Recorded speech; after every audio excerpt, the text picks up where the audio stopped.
Capítulo 34. O Departamento de Mistérios. Harry enrolou a mão com firmeza na crina do testralho mais próximo. Apoiou um pé em um toco ali perto e subiu desajeitado no lombo sedoso do cavalo. O bicho não fez objeção, mas virou a cabeça às presas à mostra e tentou continuar a lamber as vestes do garoto. Harry descobriu uma maneira de encaixar seus joelhos por trás da junção das asas, que o fez se sentir mais seguro. Então olhou para os outros. Neville se guindara para o dorso no testralho seguinte e agora tentava passar uma perna curta por cima do animal. Luna já estava em posição, sentada de lado, e ajustava as vestes como se fizesse isso todos os dias. Rony, Hermione e Gina, porém, continuavam imóveis no mesmo lugar, boquiabertos, de olhos arregalados. — Que foi? Perguntou ele. — Como é que você espera que a gente monte? Perguntou Rony com a voz fraca. — Se não conseguimos ver essas coisas. — Ah, é fácil. Falou Luna, descendo de boa vontade do seu testralho e se encaminhando para Rony, Hermione e Gina. — Venham aqui. Luna os levou até os outros testralhos que estavam parados e ajudou os amigos, um a montarem neles. Os três pareceram extremamente nervosos quando a garota enrolou as mãos deles nas crinas dos animais e lhes disse para segurarem com firmeza. Depois voltou para a própria montaria. — Isto é loucura, murmurou Rony, passando a mão livre desajeitadamente pelo pescoço do cavalo. — Loucura! Se eu ao menos pudesse ver o bicho. — É melhor você desejar que ele continue invisível, disse Harry sombriamente. — Estamos prontos, então? Todos confirmaram, e ele viu 5 pares de joelhos se tensionarem sob as vestes. Ok. Harry olhou para a cabeça negra e reluzente do testralho que montava e engoliu em seco. Ministério da Magia. Entrada de visitantes, Londres, disse então, hesitante. Ah, se souber aonde ir. Por um momento, o testralho de Harry não reagiu.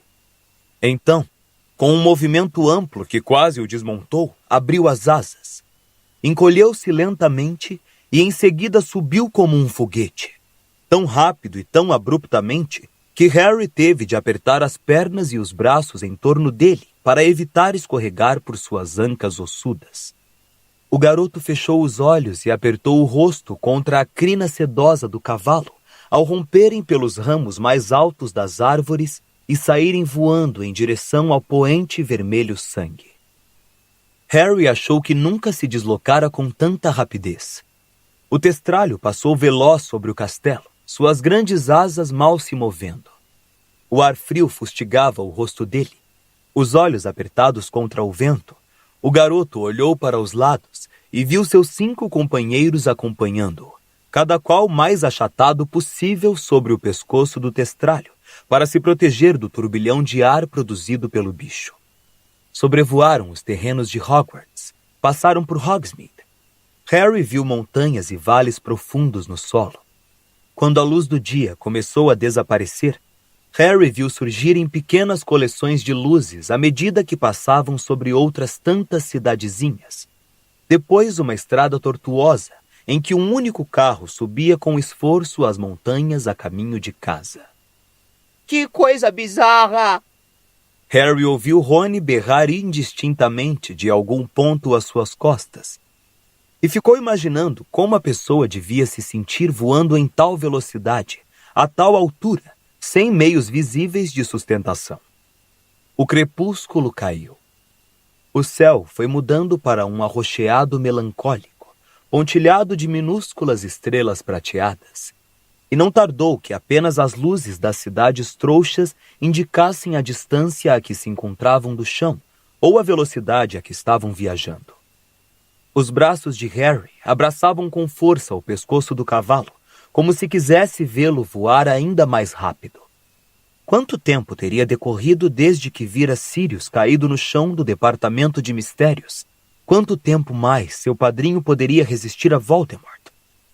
A única certeza de Harry é que ele não fizera o que o Lorde queria, nem morrera, pois estava convencido de que qualquer dos dois desenlaces o faria sentir o júbilo ou a fúria de Voldemort perpassando seu próprio corpo, fazendo sua cicatriz queimar tão dolorosamente como na noite em que o Sr. Weasley fora atacado.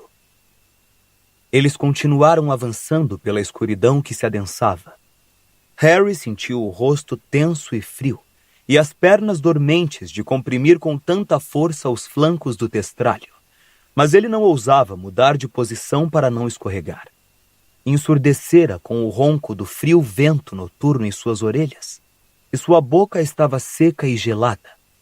Perdera toda a noção da distância que haviam percorrido.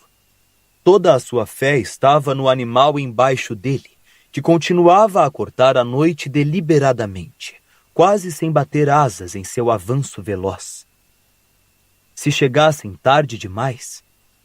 Ele ainda está vivo, ainda está resistindo, sinto isso. Se Voldemort decidisse que Sirius não ia ceder, eu saberia. Seu estômago deu um solavanco. A cabeça do testralho, de repente, começou a apontar para o solo, e Harry chegou a deslizar alguns centímetros pelo pescoço do animal. Estavam finalmente descendo. Ele pensou ter ouvido um grito às suas costas e torceu perigosamente o corpo, mas não viu sinal de ninguém caindo. Supôs que, como ele, todos tivessem sentido um choque com a mudança de direção. E agora fortes luzes cor de laranja iam se tornando maiores e mais redondas por todos os lados.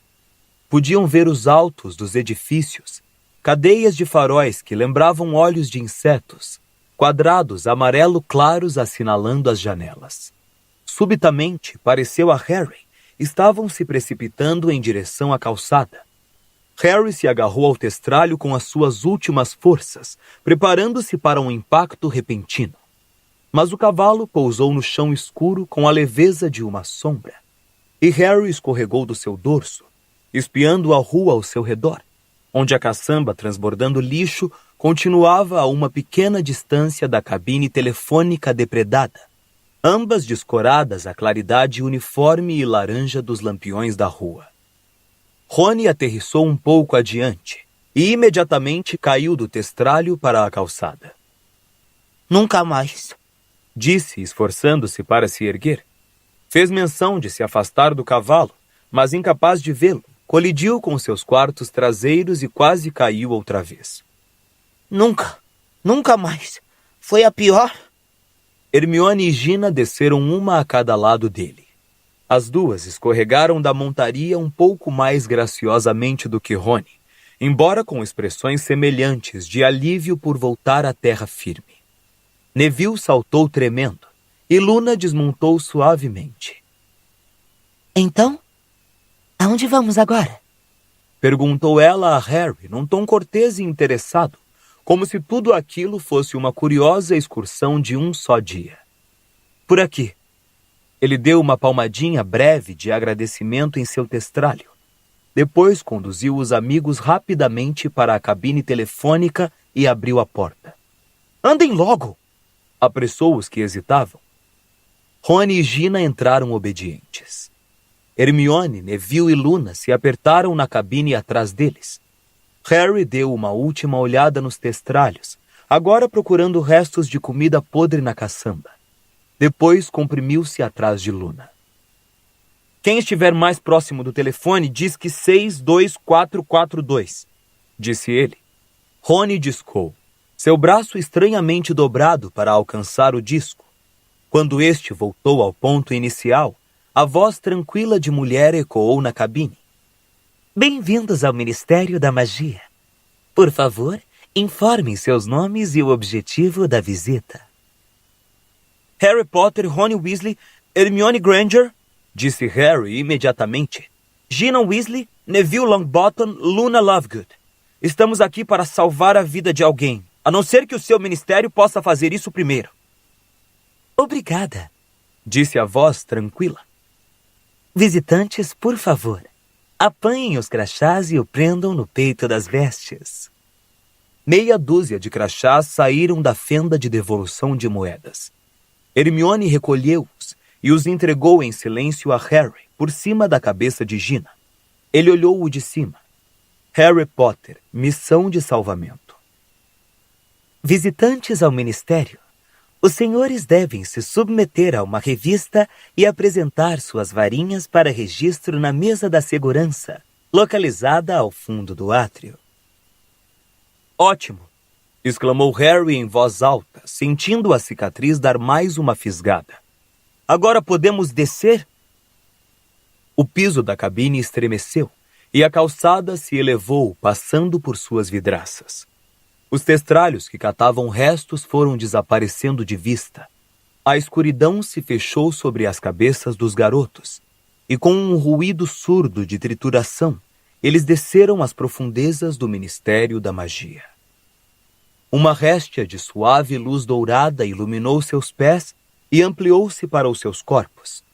Harry dobrou os joelhos e empunhou sua varinha da melhor maneira que pôde em condições tão exíguas, espiando pelo vidro a ver se alguém os esperava no átrio. Mas o local parecia completamente deserto.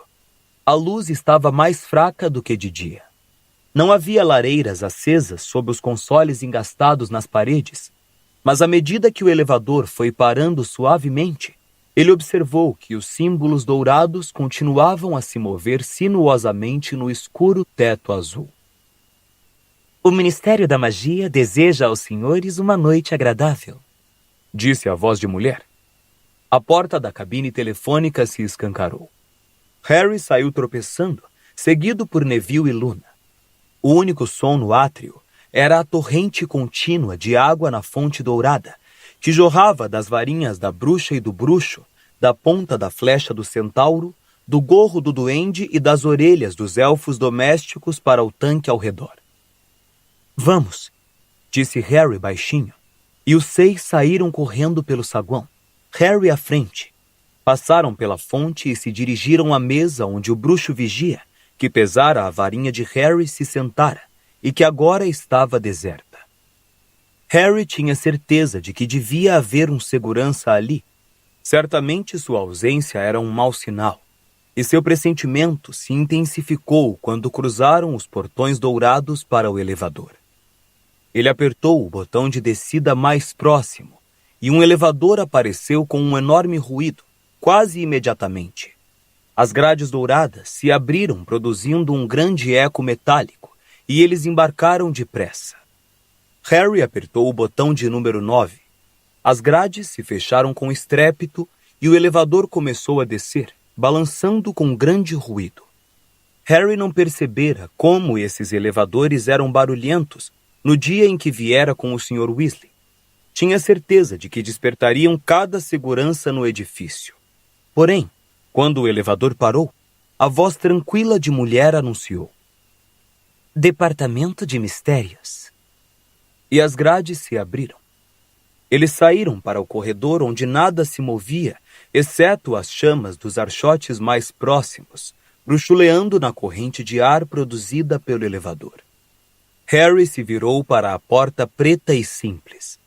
Depois de sonhar meses com essa imagem, ele finalmente estava ali. Vamos, sussurrou, e saiu à frente pelo corredor, Luna logo atrás, olhando para tudo com a boca ligeiramente aberta. Ok, ouçam, disse Harry, parando outra vez a menos de 2 metros da porta. Talvez umas 2 pessoas devessem ficar aqui para vigiar e... E como é que vamos avisar se tiver alguma coisa vindo? Perguntou Gina, as sobrancelhas erguidas. Você poderia estar a quilômetros de distância. Vamos com você, Harry, disse Neville. Vamos logo, disse Rony com firmeza. Harry continuava a não querer levar todos, mas parecia que não tinha escolha. Virou-se então para a porta e prosseguiu. Exatamente como fizera em sonho, a porta se abriu e ele cruzou o portal à frente dos outros. Estavam em uma grande sala circular. Tudo ali era preto, inclusive o piso e o teto. A intervalos, havia portas pretas idênticas, sem letreiros nem maçanetas, separadas por candelabros de chamas azuis a toda a volta das paredes. A claridade fria e tremeluzente, refletida no piso de mármore polido, dava a impressão de que havia água escura no chão. Alguém feche a porta, murmurou Harry. Ele se arrependeu de ter dado a ordem no momento em que Neville a obedeceu. Sem a longa réstia de luz que vinha do corredor iluminado pelos archotes, a sala se tornou tão escura que por um instante as únicas coisas que os garotos conseguiam ver eram os candelabros de chamas trêmulas e azuladas nas paredes e seu reflexo fantasmagórico no chão. Em seu sonho, Harry sempre atravessara esta sala decidido em direção à porta imediatamente oposta à entrada e continuava a andar. Mas havia umas 12 portas ali. Enquanto estava olhando para as portas de fronte, tentando resolver qual seria a certa, ouviu-se um ribombar prolongado e as velas começaram a se deslocar para o lado. A sala circular estava girando. Hermione agarrou o braço de Harry, como se temesse que o chão fosse mexer também, mas isto não aconteceu. Durante alguns segundos, as chamas azuis ao redor deles ficaram borradas, lembrando linhas de neon à medida que a parede ganhou velocidade. Então, com a mesma brusquidão com que o movimento começara, o ronco parou e tudo se imobilizou outra vez. As retinas de Harry tinham riscos azuis gravados nelas. Era só o que o garoto conseguia ver. Que foi isso? Sussurrou Rony, cheio de medo. Acho que foi para nos impedir de saber por que porta entramos, disse Gina com a voz abafada. Harry percebeu na hora que a amiga tinha razão. Identificar a porta de saída seria tão difícil quanto localizar uma formiga naquele piso muito negro. E a porta pela qual deviam prosseguir podia ser qualquer uma das 12 que o cercavam. Como é que vamos sair na volta? Perguntou Neville, pouco à vontade. Bom, isso agora não tem importância, disse Harry convincente, piscando para tentar apagar as linhas azuis de sua vista e apertando a varinha com mais força que nunca. Não vamos precisar sair até termos encontrado Sirius. Mas não comece a chamar por ele, disse Hermione em tom urgente. Mas Harry nunca precisara menos de tal conselho. Seu instinto era fazer o mínimo de barulho possível. Aonde vamos então, Harry? Perguntou Rony. Eu não... Começou Harry. Engoliu em seco. Nos sonhos, eu passava pela porta no fim do corredor, vindo dos elevadores, e entrava em uma sala escura, esta aqui. Então atravessava por outra porta e entrava em uma sala que meio que cintilava. Temos de experimentar algumas portas, disse ele depressa. Saberei o caminho certo quando o vir. Vamos. Ele rumou direto para a porta agora à sua frente, os outros seguindo-o de perto. Encostou a mão em sua superfície fresca e brilhante, ergueu a varinha, pronto para atacar no instante em que a porta se abrisse, e a empurrou. Ela se abriu facilmente. Depois do escuro da primeira sala, as luminárias baixas, presas ao teto por correntes douradas, davam a impressão de que esta sala, comprida e retangular, era muito mais clara, embora não houvesse luzes cintilantes nem tremeluzentes, como Harry vira em sonhos. O lugar estava bem vazio, exceto por algumas escrivaninhas, e bem no centro da sala, um enorme tanque de vidro com um líquido muito verde, suficientemente espaçoso para todos nadarem nele. Vários objetos branco-pérola flutuavam nele lentamente. Que coisas são essas? Sussurrou Rony. Não sei, respondeu Harry. São peixes? Murmurou Gina. Larvas acorvirentes, exclamou Luna, excitada. Papai disse que o ministério estava criando. Não, disse Hermione. Sua voz estava estranha. Ela se aproximou para espiar pelo lado do tanque. São cérebros. Cérebros? É. Que será que estão fazendo com eles? Harry foi até junto do tanque. Sem a menor dúvida, não podia haver engano agora que os via de perto. Tremeluzindo fantasmagoricamente, os cérebros apareciam e desapareciam flutuando nas profundezas do líquido verde, lembrando couves-flores lodosas. Vamos embora daqui, disse Harry. Não é a sala certa. Precisamos experimentar outra porta. Há portas aqui também, disse Rony, apontando para as paredes. Harry se sentiu desanimar. Que tamanho tinha esse lugar? No meu sonho, eu atravessava aquela sala escura e em seguida outra. Acho que devíamos voltar e tentar novamente de lá. Então eles voltaram depressa à sala escura e circular. As sombras fantasmais dos cérebros agora nadavam diante dos olhos de Harry, no lugar das chamas azuis das velas. Esperem! Disse Hermione enérgica, quando Luna fez menção de fechar a porta da sala dos cérebros às costas deles. Flagrante! Ela fez um desenho no ar com a varinha e um X de fogo apareceu na porta. Mal a porta acabara de se fechar com um estalido, ouviu-se um grande ronco e mais uma vez a parede começou a girar muito rápido. Mas agora havia um borrão vermelho e ouro no meio do azul pálido, e quando tudo tornou a parar, a cruz de fogo ainda ardia, mostrando a porta que eles já haviam experimentado.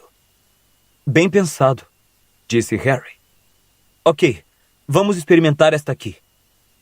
Novamente, ele rumou para a porta diretamente em frente e a empurrou, com a varinha ainda erguida, os outros nos seus calcanhares. Esta sala era maior do que a anterior, fracamente iluminada e retangular, e seu centro era afundado, formando um grande poço de pedra com mais de 5 metros de profundidade. Os garotos estavam no nível mais alto de uma série de bancos de pedra que corriam a toda a volta da sala e desciam em degraus íngremes como em um anfiteatro, ou o tribunal em que Harry fora julgado pela Suprema Corte dos Bruxos. No lugar de uma cadeira com correntes, porém, havia um estrado no centro do poço e sobre ele um arco de pedra que parecia tão antigo, rachado e corroído que Harry se admirou que ainda se sustentasse em pé. Sem se apoiar em parede alguma, o arco estava fechado por uma cortina ou véu preto esfarrapado, que apesar da total imobilidade do ar frio circundante, esvoaçava muito levemente, como se alguém o tivesse acabado de tocar. Quem está aí? Perguntou Harry, saltando para o banco abaixo. Não houve resposta, mas o véu continuou a esvoaçar e balançar. Cuidado! Sussurrou Hermione. Harry desceu depressa pelos bancos, um a um, até chegar ao fundo de pedra do poço. Seus passos ecoaram fortemente quando se encaminhou devagar para o estrado. O arco pontiagudo parecia muito mais alto de onde ele estava agora do que quando o contemplara do alto.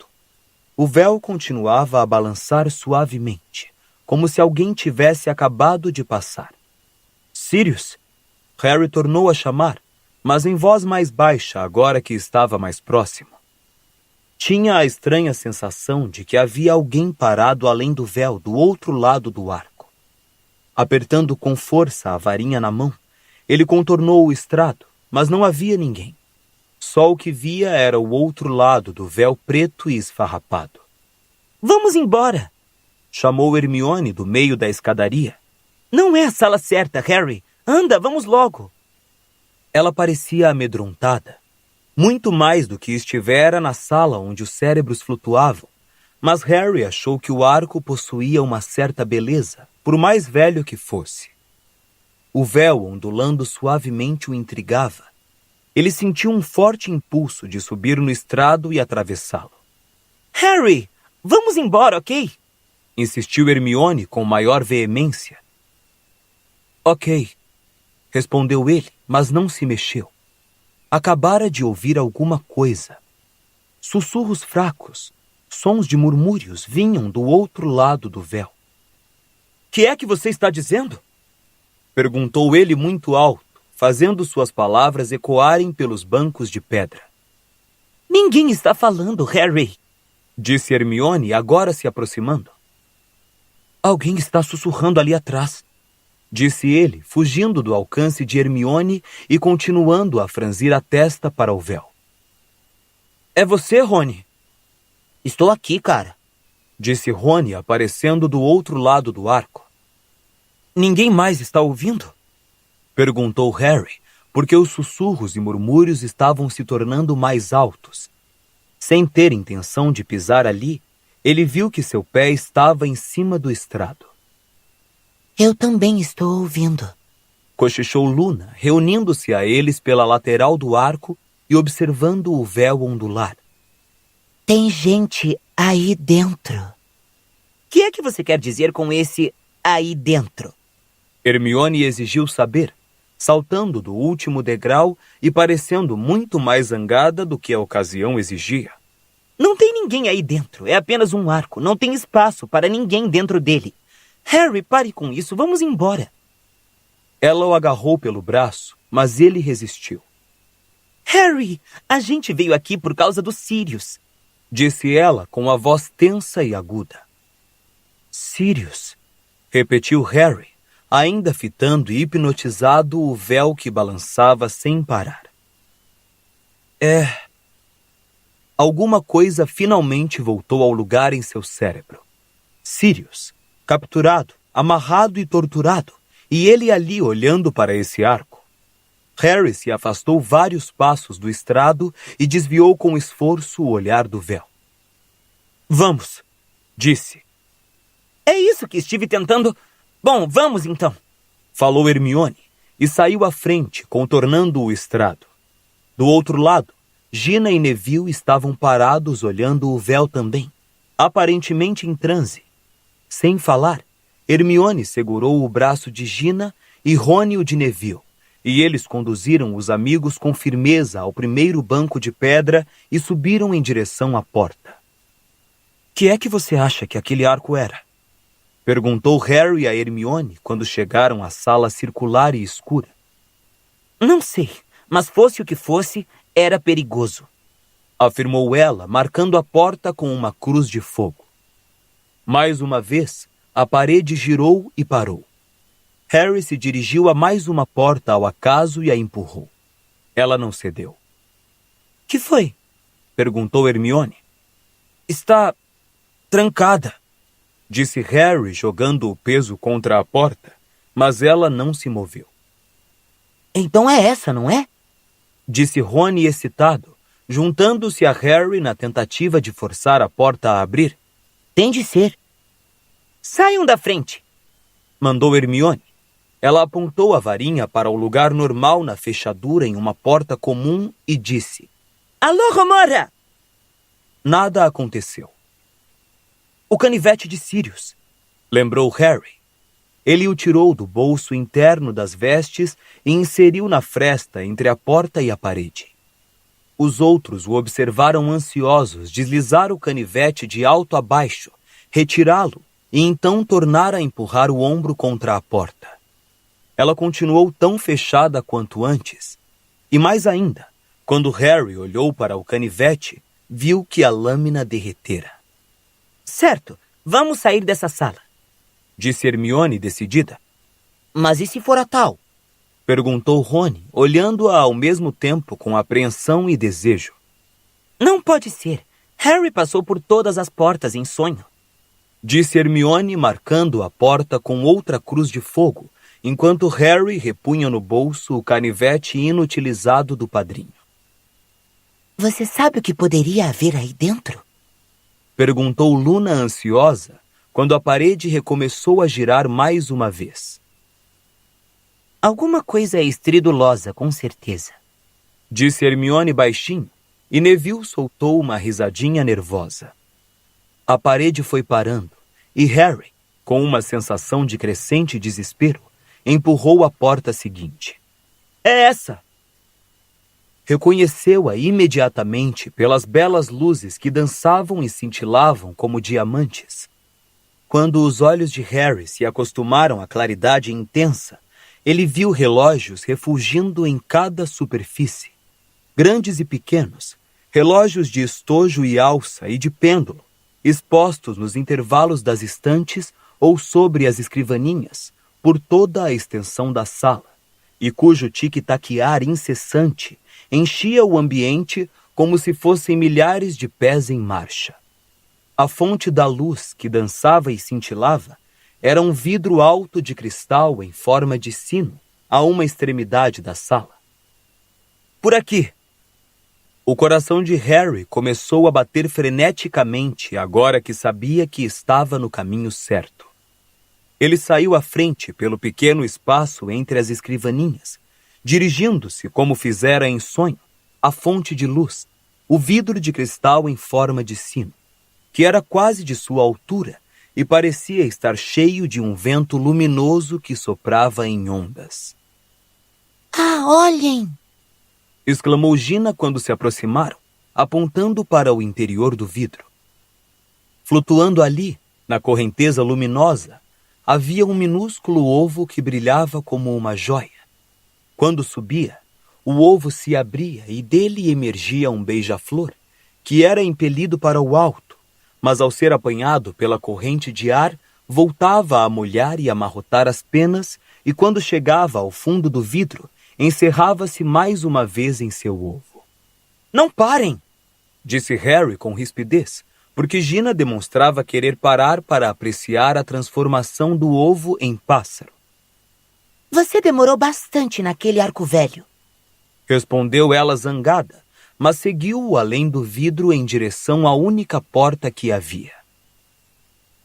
É essa, repetiu Harry, e seu coração agora batia com tanta força e rapidez que ele sentiu que devia interferir com a sua fala. É por aqui. Harry olhou para os amigos. Tinham as varinhas na mão e pareciam de repente sérios e ansiosos. Tornou a se voltar para a porta e empurrou-a. Ela se abriu. Era a sala. Eles a haviam encontrado. Da altura de uma catedral, contendo apenas estantes elevadas e cobertas de pequenas esferas de vidro cheias de pó. Elas bruxuleavam fracamente à luz dos candelabros presos a intervalos ao longo das estantes. Como os da sala circular que haviam deixado para trás, suas chamas eram azuis. A sala era muito fria. Harry avançou cautelosamente e espiou por um dos corredores sombrios entre duas fileiras de estantes. Não ouviu nada, nem viu o menor sinal de movimento. Você disse que era no corredor 97. Cochichou Hermione. É, murmurou Harry, erguendo a cabeça para examinar a fileira mais próxima. Sob o candelabro de chamas azuis que dela se destacava, via-se o número 53 em prata. Precisamos ir para a direita, acho. Sussurrou Hermione, apertando os olhos para enxergar a fileira seguinte. Essa é a 54. Mantenham as varinhas preparadas, recomendou Harry baixinho. Eles seguiram devagarzinho, olhando para trás enquanto percorriam os longos corredores de estantes, cuja parte final estava imersa em quase total escuridão. Minúsculas etiquetas amareladas estavam coladas sob cada esfera de vidro nas prateleiras. Algumas possuíam um estranho brilho líquido. Outras eram opacas e escuras por dentro, como lâmpadas queimadas. Passaram pela fileira 84. 85. Harry procurava escutar o menor movimento, mas Sirius poderia estar amordaçado agora, ou até inconsciente. Ou, disse uma voz intrometida em sua cabeça, poderia já estar morto. Eu teria sentido, disse a si mesmo, seu coração agora batendo no pomo de Adão. Eu saberia. 97, sussurrou Hermione. Os garotos pararam agrupados no fim de uma fileira, espiando para o corredor ao lado. Não havia ninguém ali. Ele está bem no final, disse Harry, cuja boca ficara ligeiramente seca. Não se consegue ver direito daqui.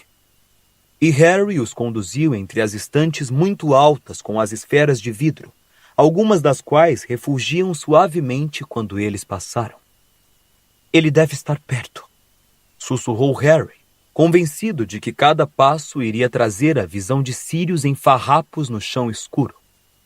Em algum lugar por aqui. Muito perto. Harry, Disse Hermione hesitante, mas ele não quis responder.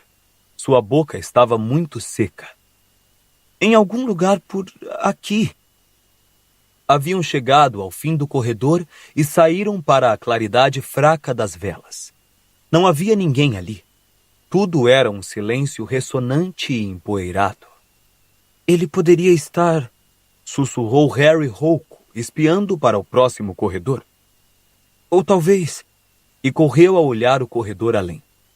Harry, Tornou a chamar Hermione. Que? Vociferou ele. Eu acho que Sirius não está aqui. Ninguém falou. Harry não quis olhar para ninguém. Sentiu-se nauseado. Não entendia por que Sirius não estava ali. Tinha de estar. Fora ali que ele, Harry, o vira. Ele percorreu o espaço no final das fileiras de estantes, espiando cada um. Um corredor após o outro passou pelos seus olhos, vazios. Correu no sentido oposto e tornou a passar pelos companheiros que o observavam. Não havia sinal de Sirius em parte alguma, nem qualquer vestígio de luta. Harry, Chamou Rony. Que? Ele não queria ouvir o que Rony tinha a dizer. Não queria ouvi-lo dizer que ele fora idiota ou sugerir que deviam voltar para Hogwarts. Mas o calor começou a subir para o seu rosto, e Harry sentiu que gostaria de se esconder ali no escuro por um bom tempo, antes de encarar a claridade do átrio acima e os olhares acusadores dos outros. você viu isso? Perguntou Rony. Que? Disse Harry, mas desta vez ansioso. Tinha de ser um sinal de que Sirius estivera ali, uma pista. Ele voltou ao lugar em que seus amigos estavam parados, um pouco adiante da fileira 97, mas não encontrou nada, exceto Rony olhando para uma das esferas empoeiradas na prateleira. Que? Repetiu Harry, mal-humorado. Tem o seu nome escrito aqui. Disse Rony. Harry se aproximou um pouco mais. O amigo estava apontando para uma das pequenas esferas de vidro que fulgurava com uma fraca luz interior, embora estivesse muito empoeirada e não parecesse ser tocada havia muitos anos. Meu nome? Disse Harry sem entender. Ele se adiantou. Não sendo tão alto quanto Rony, precisou esticar o pescoço para ler a etiqueta amarela afixada na prateleira logo abaixo da esfera coberta de pó. Em letra garranchosa, havia escrita uma data há 16 anos e embaixo SPT para APWBD, Lorde das Trevas e Harry Potter. Harry arregalou os olhos. Que é isso? Perguntou Rony, parecendo nervoso.